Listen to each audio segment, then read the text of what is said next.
सुद्धा त्यांनी इथे येऊन बोलावं. तेवढंच बोलेल, त्यांचा आवाज याच्यापुढे दिसणार ऐकायला येणार नाही आपल्याला. 23 वर्ष आपल्या या हॉस्पिटलमध्ये ते सेवा करतायत किंवा आपल्या हॉस्पिटलमध्ये, आणि त्यांच्याच देखरेखीखाली आज आम्ही सुद्धा या ठिकाणी ट्रेनिंग घेऊन चांगल्या प्रकारचं त्यांनी आम्हाला मार्गदर्शन केलेलं आहे. आपल्या मावशांपैकी सुद्धा त्यांनी चांगलं मार्गदर्शन केलेलं आहे. आपला काम आपण कशा पद्धतीने करायचं हे त्यांनी आपल्याला चांगलं नीटपणे समजून सांगितलेलं आहे. असंच मार्गदर्शन ओरडणं ऐकायला मिळालं, पण त्याच्याकडून काय शिकायचं हे त्यांना कोणालाच कळालं नाही.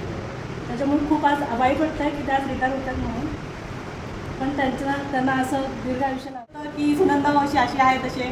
पण सुनंदा मावशी जी आहे ती आईची माया कशी असते, एक ओरडणं तो एक राग, तशी सुनंदा मावशी आहे की ओरडायचं पण नंतर माया पण करायची, ते समजून पण सांगायचं.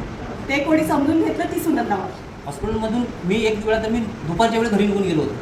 अशा गोष्टी होत्या, पण त्यांनी मला त्यावेळेस समजून मी सांगितलं की काय जीवन आहे किंवा आपल्याला की सेवा पेशंटची कशी केली पाहिजे किंवा आपण कसं वागलं. जेव्हा मी जॉईन झाली तेव्हा मी इथे 21-22 वर्षाची होती, पण मला प्रत्येक गोष्टी मावशीने सांभाळून घेतलेलं. म्हणजे मला छोटे छोटे जरी प्रॉब्लेम्स आले तरी मी तिला माझ्या आईसारखं सगळं सांगत होते की मावशी असं झालं तसं झालं, आणि प्रत्येक गोष्टीला ती माझ्या पाठीशी उभी राहिली. मी फक्त एकच बोलेन की पुढचं आयुष्य तिचं जे काही आहे ते छान व्यवस्थित जावं, बस. त्यांनी या हॉस्पिटलमध्ये त्याचं घर म्हणून काम केलं.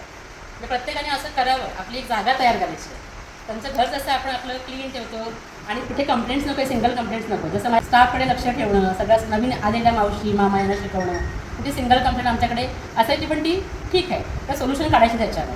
आणि त्यांनी स्वतःची एक तयारी वेगळी त्याची ओळख करून दिली. प्रत्येकाने असं ठेवा. मावशी तुमच्या पुढच्या आयुष्याकरता खूप खूप शुभेच्छा.